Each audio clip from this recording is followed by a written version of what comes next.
चलिए स्टार्ट करते हैं आज दूसरा प्रोग्राम जो कि इफ के ऊपर ही बेस्ड होगा, इफ एल्स स्टेटमेंट के ऊपर बेस्ड होगा। इस प्रोग्राम के अंदर हम जनरली क्या करेंगे कि हमने ट्वेल्थ में आप सबने पढ़ा होगा मैट्रिक्स मल्टीप्लिकेशन के बारे में। सो मैट्रिक्स मल्टीप्लिकेशन किसी भी दो मैट्रिसेस का नहीं हो सकता। उसमें कंडीशन ये होती है कि अगर पहली मैट्रिक्स हमारी m क्रॉस n की है तो जो दूसरी मैट्रिक्स होनी चाहिए वो n क्रॉस k की होनी चाहिए। अर्थात कि पहली मैट्रिक्स में जितने कॉलम्स हैं उतने ही रोज दूसरी मैट्रिक्स के अंदर होना चाहिए, तो वो हमारा मैट्रिक्स मल्टीप्लिकेशन पॉसिबल है। हर एक मैट्रिक्स का हर दो मैट्रिक्स ऐसी हैं कि ये कंडीशन नहीं सेटिस्फाई कर रहा तो matrix multiplication is not possible. So अब मैं यूजर से इनपुट लूंगा कि पहली मैट्रिक्स में कितने रोज कॉलम्स हैं, दूसरी मैट्रिक्स से इनपुट लूंगा और फिर मैं यूजर को ये डिस्प्ले कराऊंगा, ये बताऊंगा कि मैट्रिक्स मल्टीप्लिकेशन पॉसिबल है कि नहीं है। So let's start the game. पहला प्रिंटफ करते हैं, हम लोग प्रिंटफ इस्तेमाल करते हैं। हमारा बेसिक फंक्शन वो स्टार्ट है, मतलब हैशटैग इंक्लूड stdio.h।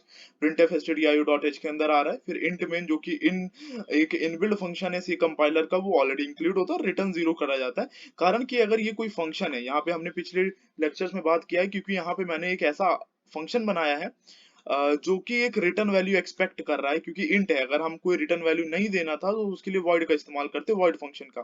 पर क्योंकि यहाँ पे इंट फंक्शन हमने बनाया तो इसको रिटर्न देना है, तो ये एक अच्छी प्रैक्टिस है कि हम उसको कुछ रिटर्न करके दें। आगे जाकर हम फंक्शंस के बारे में और पढ़ेंगे, वॉइड फंक्शंस कैसे आर्गुमेंट्स पास करने, कैसे रिटर्न वैल्यूज करनी है, तो वो सारी चीजें। सो अभी हम मैट्रिक्स मल्टीप्लिकेशन पे ध्यान दे रहे हैं, इफ का इस्तेमाल करा जाएगा। सो हमने प्रिंटफ कराया सबसे पहले, एंटर।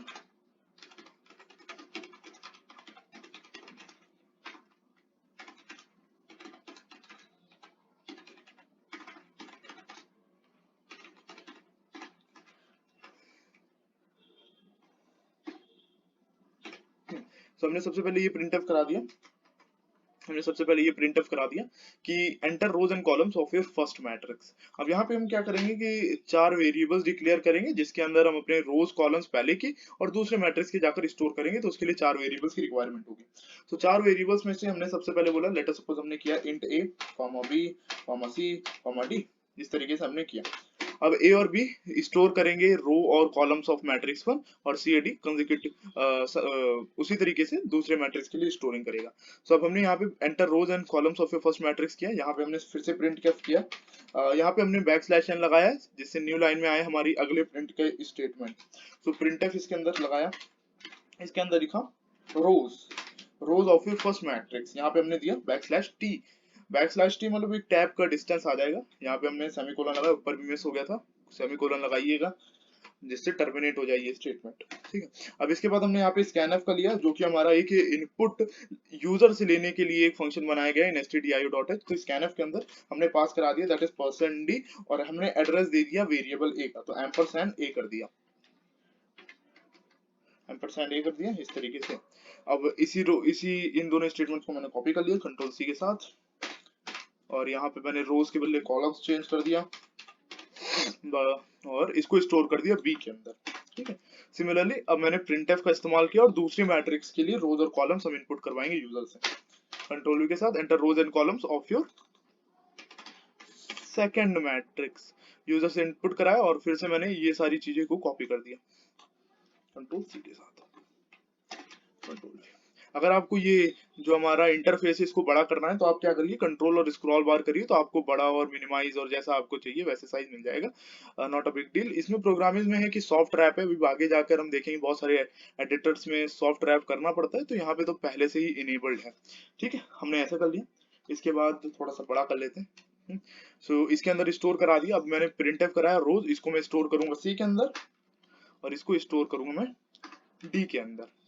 अब यहाँ पे इफ स्टेटमेंट का कंडीशन लिखा जाएगा कि अगर C जो है that is equivalent, C is equivalent to D, so उस केस के अंदर हमारा मैट्रिक्स मल्टीप्लिकेशन पॉसिबल होगा।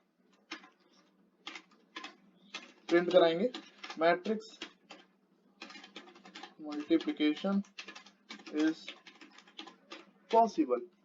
ठीक है, उस केस के अंदर हमने क्या बोल दिया, हमने बोल दिया कि मैट्रिक्स मल्टीप्लिकेशन पॉसिबल है। और ये बिल्कुल बात सही है क्योंकि हमारे मैट्रिक्स वन में जो कॉलम है वो बी में स्टोर हो रहा है, बी और सॉरी यहाँ पे एक गलती हो गई है, बी के अंदर हमने स्टोर कराया कॉलम्स को और दूसरी मैट्रिक्स के अंदर हमने सी के अंदर अपने रोज को स्टोर कराया है। तो यहाँ पे कंडीशन जो लगनी चाहिए थी वो होनी चाहिए थी बी इज इक्वल टू सी।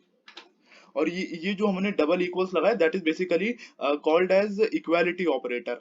हम जब इक्वल्स लगाते हैं कभी भी, अगर आपको ऐसे दिखे कि let us suppose we have written int h is equals to 9, तो ये क्या है, ये वाला जो इक्वल है दैट इज असाइनमेंट ऑपरेटर। ये हमारे 9 वाली वैल्यू को लेफ्ट हैंड साइड पे जो हमारा वेरिएबल उसके अंदर जाकर स्टोर कर रहा है।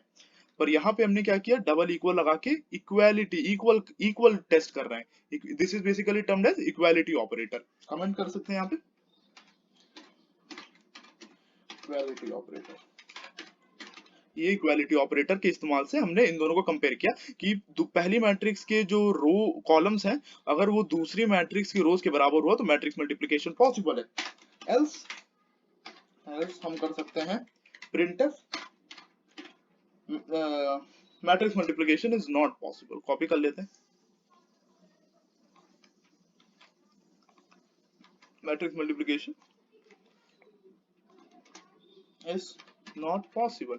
अब यहाँ पे हमने क्या किया, एक बैक स्लैश जिससे नई लाइन में आएगा, फर्क नहीं पड़ता अभी क्योंकि एक ही स्टेटमेंट एग्जीक्यूट होने वाला है दोनों में से, ठीक है। तो ये हो गया। अब चलिए इसको रन करते हैं, देखते हैं क्या होता है। यहाँ पे एरर आ रहा है, कहीं लगता है सेमीकोलन मिस हुआ है, कहीं चेक करते हैं। यहाँ पे सेमीकोलन मिस हो गया है, इसका ध्यान देना पड़ता है बहुत ज्यादा सी में। अब लिखा है enter rows and columns of your first matrix. मान लो मैंने पहले मैट्रिक्स में रोज हमारे 2 हैं और कॉलम्स हमारे 3 हैं। वेट अ मिनट, ये मैंने 2 बार एंटर दबा दिया, फिर से रन करते हैं।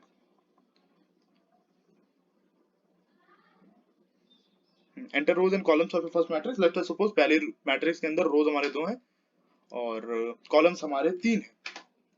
अब दूसरे मैट्रिक्स में हमारे रोज मान लो कि 3 हैं और कॉलम्स हमारे 4 हैं।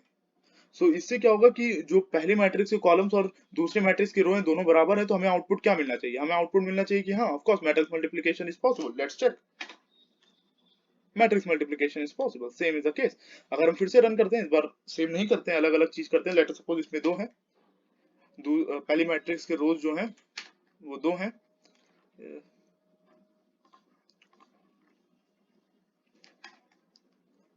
कॉलम्स में भी मान लो 3 है। सेकंड मैट्रिक्स में मान लो कि 4 रोज है और 5 कॉलम्स है, तो उस केस में हमें आउटपुट मिलना चाहिए matrix multiplication is not possible.